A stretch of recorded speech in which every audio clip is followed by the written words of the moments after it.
आंतरराष्ट्रीय ख्यातीचे doctor BS Bhosale यांचं आशा होमिओपॅथिक क्लिनिक आजाराच्या मुळाशी पोहोचणारी आधुनिक उपचार पद्धत। निराश होताय कशासाठी? होमिओपॅथी आहे सर्वांसाठी। बँक ऑफ इंडिया जवळ शिवाजी रोड, मिरज।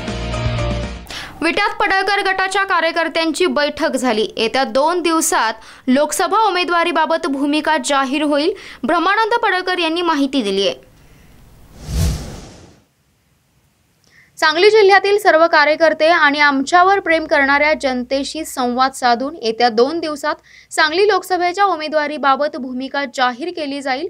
आमच्यासारख्या लाखो कार्यकर्त्यांना गोपीचंद पडळकर हाच पक्ष असून निवडणूक जनतेच्या पाठबळावर लढवणे निश्चित आहे। त्यामुळे अफवांवर विश्वास न ठेवता कार्यकर्त्यांनी जोमाने कामाला लागावे असे आवाहन जिल्हा परिषदेचे समाज कल्याण सभापती ब्रह्मानंद पडळकर यांनी केले।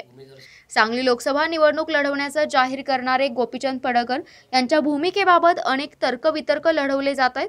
अनेक अफवाही उठवल्या जात असून त्या अनुषंगाने समाज कल्याण सभापती ब्रह्मानंद पडळकर यांनी आज विटा येथे पडळकर गटाच्या प्रमुख कार्यकर्त्यांशी संवाद साधत आपली भूमिका स्पष्ट केली।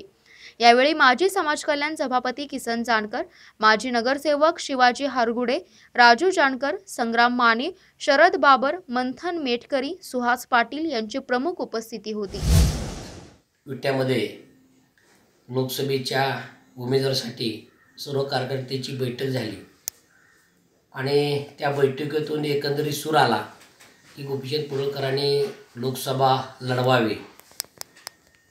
खरं तर जिल्ह्यातून हे 4 दिवसामध्ये असंख्य कार्यकर्त्यांचे फोन आले आणि निवडणूक लढवावी हा दबाव 100% होता।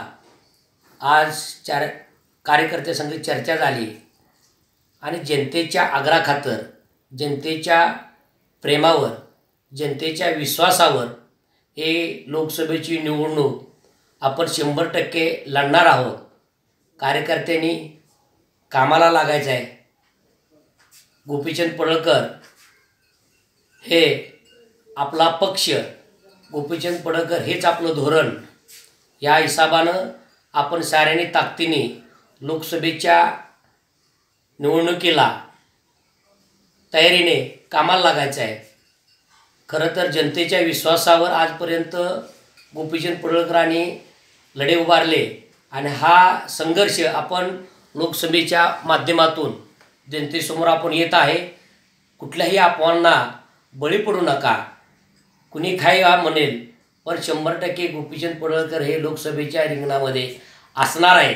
कार्यकर्त्यांना मी आव्हान करतो, तुम्ही ताकदीने आपल्या प्रत्येक मतदारसंघामध्ये जिल्हा परिषद गट असेल, पंचायत समिती गट असेल, विधानसभा मतदार असेल, तिथं ताकदीने आपण आपला प्रचाराला सुरुवात करायची आहे आणि 2 दिवसामध्ये आपण अर्ज केव्हा भरायचा आहे ते स्वतः गोपीशेठ डिक्लेअर करतील। पुन्हा एकदा मी सांगतो, कुठल्याही अफवावर कोणी विश्वास देऊ नका, एवढीच मी साऱ्यांना विनंती करतो आणि साऱ्यांना कामाला लागायचं आहे। सेवा सदन लाईफलाईन सुपर स्पेशालिटी हॉस्पिटल, जागतिक दर्जाच्या सुविधा आता तुमच्या खिशाला परवडतील अशा। सांगली मिरज रोड, मिरज।